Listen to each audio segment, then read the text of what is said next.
Hey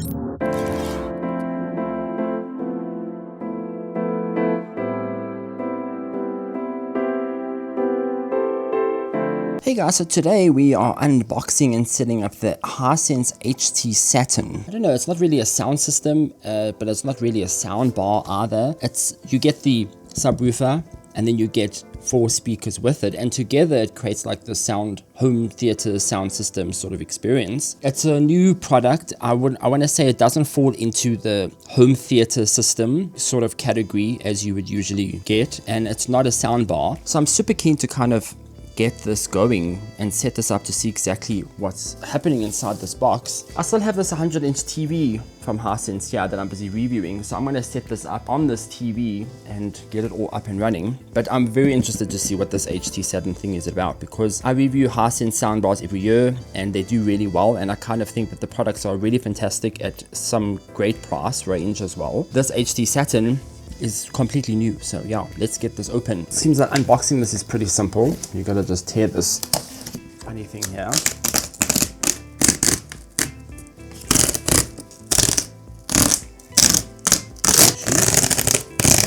One. Let's see what's happening here. Let's see what's inside this box. Oh, just another box. It seems like it comes out though.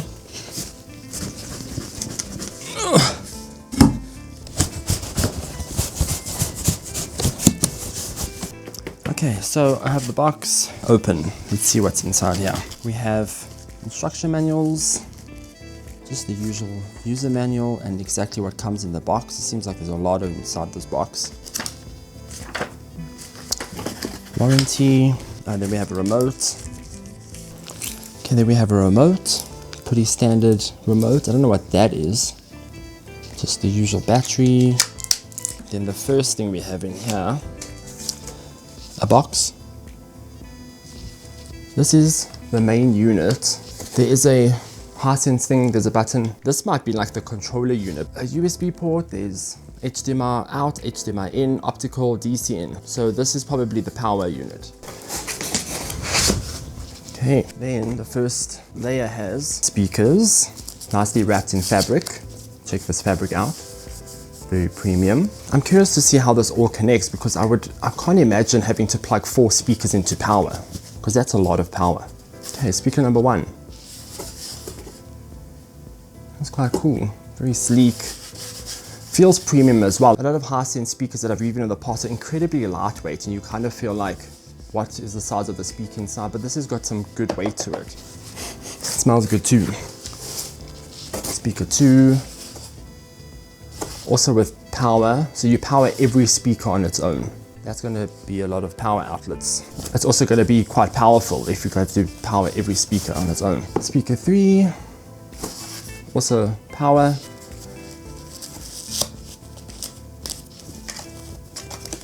And speaker 4, also power. They also got a little screw hole here, obviously, to mount it on the wall, and a pair button.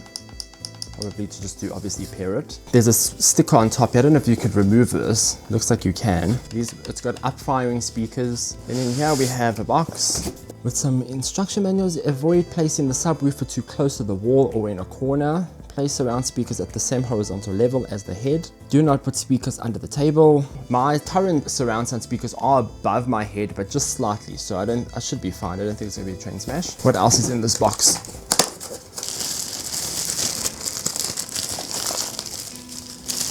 Okay, we have 4 power cables, or we have more than 4. We have 1, 2, 3, 4, 5. That's 5 power cables. That is a lot of wiring. Imagine trying to keep your entertainment room neat with 5 cables. So that's going to be the challenge, obviously.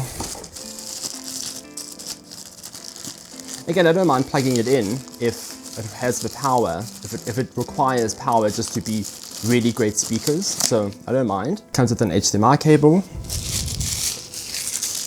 The one's missing a plastic socket. Just trying to clean up here. There's so much stuff around. Okay, then in here is an optical cable. I would say it's like a 1 meter cable. And we have a little baggie with other stuff. I suspect these are the screws and the batteries.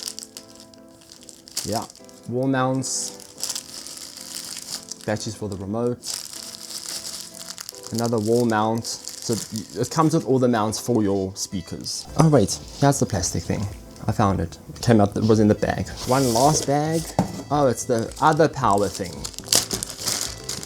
So this is obviously the DC power for that funny box. Uses USB-C cable.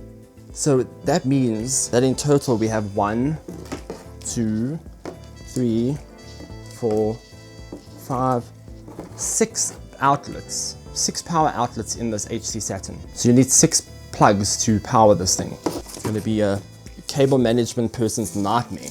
Obviously the subwoofer, which is huge actually. And that's it. That's actually really pretty. It's much taller than most subwoofers on the market. So it's not so long, it's more like a tall one. There's the speaker at the back, plug and pair, the usual. It's actually quite nice. I do like how sleek it is. So as you can see, that's the size of the speakers there. That's the whole set basically. So 4 speakers, 1 subwoofer and the box.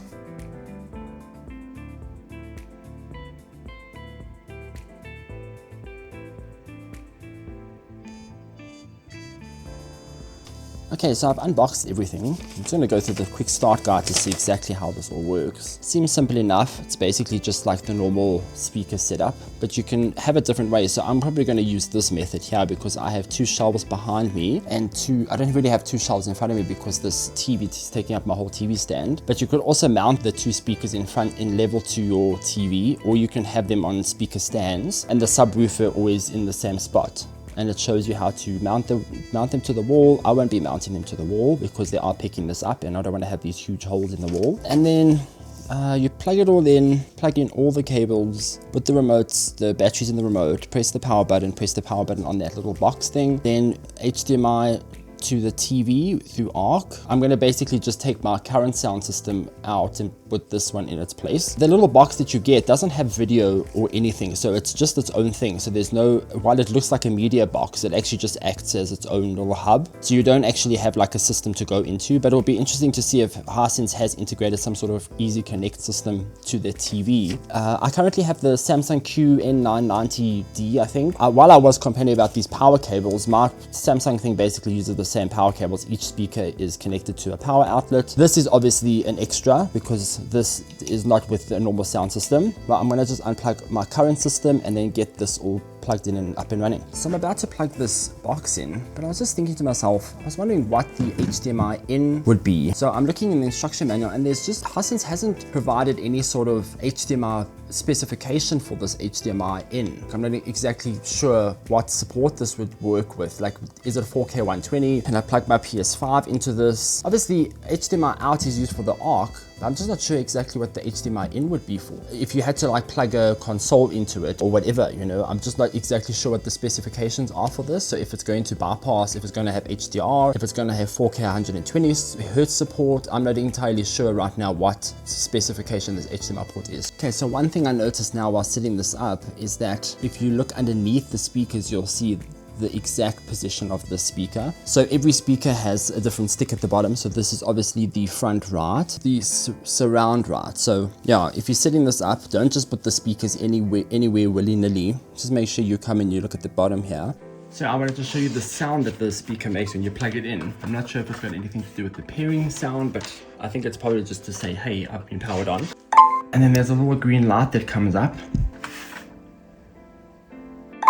And then that means that it's connected and powered on. Okay, so I have everything set up finally. So what I realized is that this screen is basically what you would expect to see on a sound bar or a sound system. So if I want to change the volume, it has to connect, which takes a while, which is a bit of an irritation because it still hasn't connected. As you can see, I'm trying to volume down. Now it's only connected. Now I can only go volume down. So that is a bit strange for me. You would change it always has to connect, which is, again, like, why? No, it still has to connect. So it has to be pretty close to that box over there to connect properly. Even now, connecting. Why is it always connecting? Okay, now it's connected. As you can see, the volume is going down on the TV, and I can turn it up, and I can change the equalizer. And then on the screen, you see exactly what it is. Standard, movie, music, game, sport, On the TV itself, obviously when you've connected with eARC, everything is here now for you. So you can go settings, you can go sound, change the audio output, you can change your format,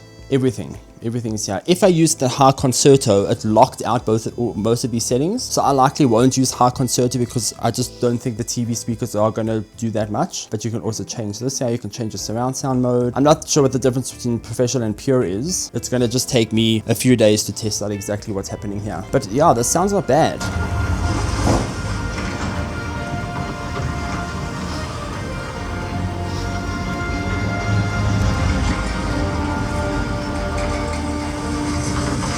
And this is quite a beefy sound system, I'm not gonna lie. I'm keen to see how the Dolby Atmos content works specifically, so that's what I'm gonna test out really. Okay, so I've set up the whole thing now, and my initial impressions, I think it's quite a cool system. The remote is quite nifty, although the connecting thing is a problem, because I mean, if you want to change volume, it's always connecting. Look, now it's connected, now I can change volume. So it takes about like a few seconds to connect all the time. So you probably won't use this remote. You would use the TV remote just to make life easier, because else you have to wait for the sync to connect all the time. This remote will probably just be packed away. See, now it has to connect again. So yeah, I'd probably just pack this remote away and never look at it again, because I'll just use the TV remote instead. But yes, I'm quite happy with it. I think the speaker system is quite beefy. It does require an entirely different setup. So my place looks a bit ratchet now with wires everywhere. The speakers are quite powerful.